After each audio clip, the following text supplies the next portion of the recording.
You're on a crowded train, rush hour, bodies pressed tight. Your mind is loud, worries about rent, a text you should have sent, that dull ache in your neck.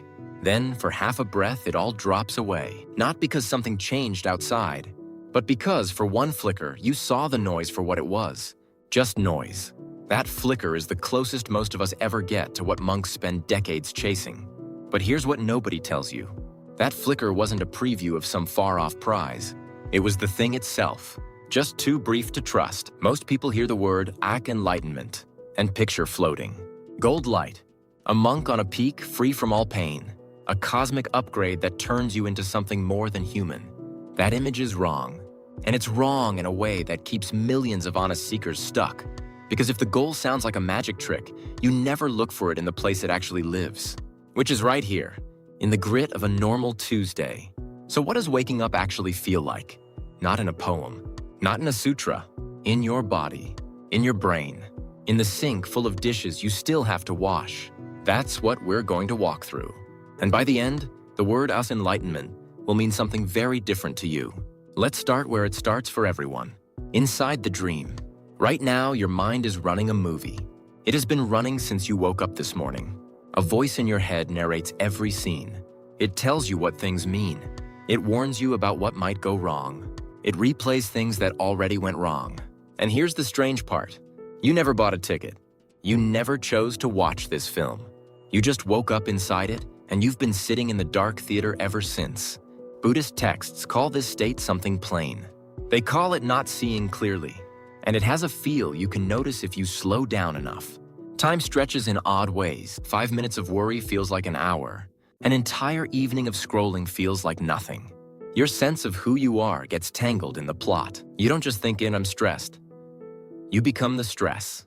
You fuse with the story on the screen. There's a pull at the center of it, a reaching. You want the good scenes to last. You want the bad ones to stop. That reaching, that grab for more or less, is the engine of the whole film. Without it, the projector has no power. The screen goes still. But you don't know that yet. Because the grab feels like you. It feels like the most natural thing in the world. Researchers sat down with senior meditators and asked them to describe what this fog felt like before their first clear moment. Most of them used the same phrase. They said time felt owned wrong. Stretched in some places, crushed in others. Now imagine you're deep inside that theater. The film is loud. The seat is sticky. You've forgotten there's a world outside. And then something happens. A crack appears in the screen. This is the part that surprises people. The shift doesn't creep in. It doesn't build like a sunrise. In most accounts, it breaks through.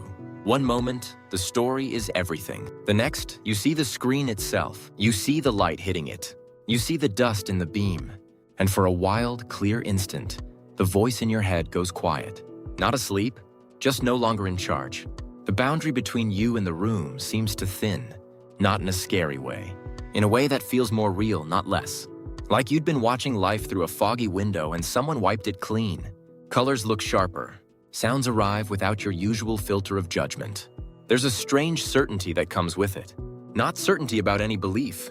Certainty that what you're seeing right now is more true than the story you were living in 5 seconds ago. Many people report physical feelings during this moment. A warm pulse that starts low in the spine and rises. Tingling across the scalp. A feeling of the chest opening. As if you'd been holding your breath for years and finally let it out. But here's the catch. What's happening in the brain during this shift isn't magic. It's something we can measure. There's a web of brain regions that hums along whenever you're thinking about yourself. Worrying about the future. Replaying the past. Building the story of me. When meditators drop into that clear, storyless state, that web gets quiet. Activity drops sharply. At the same time, a different kind of signal surges. Fast, tight waves of brain activity that link distant parts of the brain in sync. The storyteller dims. The raw signal gets loud. You're not adding anything to the moment. You're just meeting it as it is. So far, this sounds like a gift. Like a door you walk through and stay on the other side. But the data tells a harder truth. Think about the last time you had a peak moment. Maybe a sunset that stopped you cold. A run where your body felt like pure motion. A talk so deep you lost track of the clock. That state of total presence, that flow, is real. No one disputes it. But here's the problem. It almost never lasts. In a large survey, hardly anyone said those peak moments turned into lasting traits. The vast majority felt the glow and then watched it fade.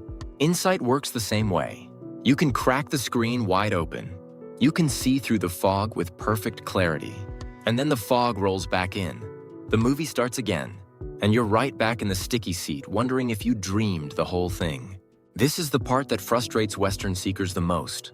We want the one big moment, the bolt from the blue that fixes everything. But waking up doesn't work like a light switch with a lock. It works more like a muscle you have to keep using. So what keeps it from fading? This is where the path gets less flashy and more honest. Ethics. Simple, daily, boring ethics. Not in a finger-wagging way. Not as a rule book dropped from heaven. Ethics in this context means something precise. It means reducing the chaos in your own mind by not feeding it with harmful action. When you lie, your brain has to track the lie. When you harm someone, your mind replays the scene. When you chase pleasure at someone else's expense, craving gets louder, not quieter. Each of these acts spins the projector faster. The movie gets harder to see through. But when you stop feeding that cycle, something shifts. The mind calms down on its own. Not because you forced it quiet, because you stopped throwing logs on the fire. Practitioners who kept basic ethical commitments saw their evening stress hormones drop sharply, not from sitting practice alone, from the simple act of cleaning up their conduct. Think of it this way. Insight is the match. Ethics is the dry wood. Without both, you get a spark that dies in damp air. But there's a twist nobody talks about. Even with ethics and practice, the path isn't smooth. A survey of senior teachers revealed something humbling. Most of them had their first clear moment within a couple of years of serious practice. That's faster than you'd think. But when asked how many felt stable in that clarity after a full decade, the number dropped hard. The majority of these teachers, people who devoted their lives to this, spent years watching the fog roll back in, again and again. This is where the common image of waking up does the most damage. If you think it's a single event, then every time the clarity fades, you think you failed. You think the moment wasn't real. But the teachers describe it the other way around. Every return of the fog is another chance to practice. Every time you see the story restart, you're already half awake. Because you noticed, one monk put it this way: the first taste of salt tells you what salt is, but you don't become a cook from one taste. You become a cook from years of working with it, knowing when to add more, when to hold back. The knowing doesn't leave, but the skill takes a lifetime. Now here's where things get strange in a good way. When researchers asked meditators where their clearest moments happened, the answers weren't what you'd expect. Not on the cushion, not at a retreat. Most said their sharpest insights came during routine tasks: washing a plate, walking to the store, folding laundry. The kind of moment your mind usually treats as dead time. Why would clarity strike while scrubbing a pot? Because in those moments, if you're truly present, there's nothing to cling to. No drama, no stakes, no story worth spinning. The projector has nothing gripping to show.